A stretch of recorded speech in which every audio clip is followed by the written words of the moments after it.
The art of the elevator pitch has been lost, and we're here to bring it back. After 5 years and 3,000 pitches, we've developed a simple formula that anyone can build from. Who are you? What is your company? What problem do you solve? How do you solve it? Who's going to pay you money? What do you need? Nail that in 30 seconds and you're on your way. How will today's entrepreneur do? Pitch practice is now in session.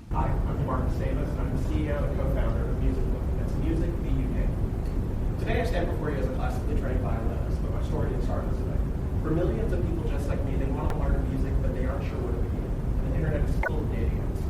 Musicbook is a hyperlocal mobile application that uses artificial intelligence to facilitate a connection between a qualified music instructor and prospective students. Today we're at a fundraiser and we're looking for introductions to strategic partners and investors. Thank you. How long do you think that was? Oh, I just lied. 27 seconds. Yeah. So that's great. Really crisp. I can hear every word you say. He's got a great voice. Just go radio. If this doesn't work out, go on radio. All right, what is his name? Now, let's break down today's pitch. And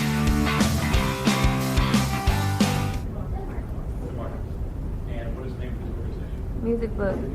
BUK. Nailed that. Well done. What's the problem that Musicbook wants to solve? I don't know. Hang on. What's the pain? It takes effort to find a music teacher. Too much effort, right? What's the solution? Connecting really good teachers with students. Through an app. That's what he does. That's what he does. How he does it is a discussion for another day. Yeah. Okay. Yeah. All right. Who's going to pay him money? Music students. Oh, music teachers. Music teachers. Oh, no, right now he's looking for investors. No, that's different. Oh. Who's going to pay him money? Music teachers. No, not the students. You You want more students, right? If you make the students pay, you'll get less students. Well, yeah, but the teachers will pay. Yeah, but if you have a bunch of students that are looking for music teachers, then it'll be easier to find music teachers. And music teachers are the ones making money, so they'll be happier to pay you. So our revenue model it's not exactly clear enough to put into the pitch. Well, the 30-second pitch, I think. For sure. Why not? For sure. Because nobody. Well, the students are paying. The students are paying for lessons already. So, okay, I'm going to ask a better question. No, everybody. Well, everybody is paying. So our revenue model is such that when the teacher and student have their first lesson, we get a 50% cut.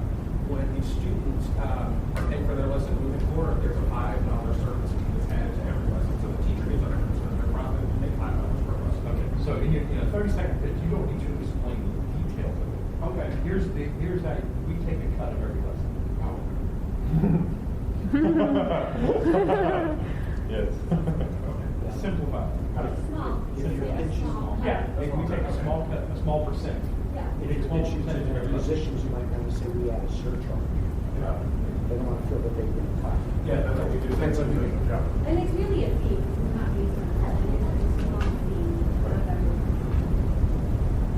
It's good. I think we still need to talk, like, we need to take a little bit of relief because we're rushing through it. Okay. And it was 27 seconds, I still think we need to slow down. But everyone remembers a lot of what it said. So what do you ask for? You didn't mention the amount of money. So, good. So what you did was, I think you're approaching it in the way that experienced entrepreneurs would advise, which is don't go out and raise money and meet investors for the first time. Meet investors at the beginning, create relationships with them, get advice from them, and then you go to them and say, we're ready to raise money, they already know you. And they don't have to go through this whole vetting process. They know the process you go through. And it's going to take months, maybe even years, before you get to the point where you're ready to raise money. But at that point, you already have relationships. All right, how can we improve this pitch? I think you said way too much about the details. If you had just said that you help students like music students find teachers, that would express what your product is a lot more simply, and then you would have more time to say other things about the product or your teacher. I would also include that that you offer a payment solution, or at least because that is, to me, that's a real path for revenue for $5 each one. I don't know how you include that in there, but to an investor, that makes sense. It makes sense to me. That's how you make them. $5 on each lesson. I also think you should do a free service. So like anytime you're doing like an app or something, your value is going to come from your user base. And if you make all of your users spend money to use the app, you'll get less users. Oh, no, it's free. But they have to pay to like book something. They're paying for lessons. I understand. But so essentially what you're trying to do is you're trying to create a network of music teachers and using the value of your app in the value network. And the more challenging you make it for a user to use your network, the less users will have. So if you can have a revenue model where you let people use it for free in some instances, you'll acquire a lot more users and the overall network will become more valuable. Yes, but if you can just like look at it, you know the classes are free. If you go to such a state, is there some, say you have 10,000 students and 500 teachers on there, really good, everybody's doing it. But what other value can I get just from being part of that? Is there another value I can get that's free just because I'm there? Yeah, so one of the things, and I don't go into it in the 30-second pitch, but for our users, they of course are paying for the music lessons. That will never change. They're going to pay regardless. But for the parents and the teachers, at the end of the year, they're getting tax forms. So what a lot of people don't realize is music lessons are an educational expense, so they're tax deductible. And the parents are spending $6,000 to $8,000 a year on lessons. So at the end of the year, we're sending them an email that says, hey, you spent $7,200 this year on the Little Susan lessons. Take this to your account. That makes it really sticky for them. On the flip side, the teachers are getting business analytics on the back end. So they're able to see their student retention, how much money they're making. If students are not coming to lessons, they're communicating with them. So all of that's built into the application for free, but then there are also upgrades in addition to that. So they get a lot for free, and that's what makes our model so different from everybody else's in the landscape, because most of our competitors, they take cuts, so like 20 to 30% on those lessons. Yes. Do you know what Thumbtack? Yes. So I think what you're doing is like Thumbtack for music. I don't. It's funny you say Thumbtack because Thumbtack is in ours. It's trying to move into the space. The big issue with Thumbtack in the music space, though, is that they focus very much on long distance learning. Sure. So it's typically Skype lessons, but they're in our competitive landscape. Sure. My experience, so I've done a lot of construction around these things like HomeAdvisor, where HomeAdvisor would help me as a contractor find customers for my service. My biggest pain point with HomeAdvisor is that they made it really excessive in the fees for me as a service provider, and so it was challenging for me to justify using that service, and I had to pay a lot. As you were saying, I think for us, where we make that flip is because we're already in a premium market. So average cost for a music lesson is $125 nationally, and Per hour. Per hour, and that's with a student meeting once a week, every week, all year. And those relationships are typically 4 to 6 years.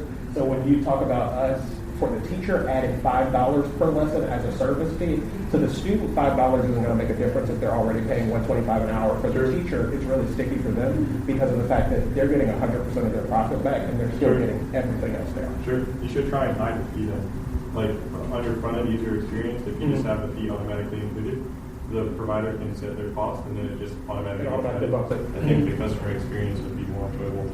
Yeah, that's what we talked about it. It's something where once we launch, we'll be able to test that out and get feedback on it. But it's something we've definitely thought about. It's definitely a UX kind of thing. To decide whether we're going to do that. All right. Is there any general feedback in terms of how we should respond when we take questions about competitors? Like what's the tone that we should use? What's the messaging that we should? I can tell you what you shouldn't ever do. You never ever disparage your competitor. Never say, well, they suck, so we're going to win. Acknowledge that you have competitors and point out where you're different and better. But the two things you do that are horrible is we don't have any competitors, and our competitors all suck. You just lost everybody in the world.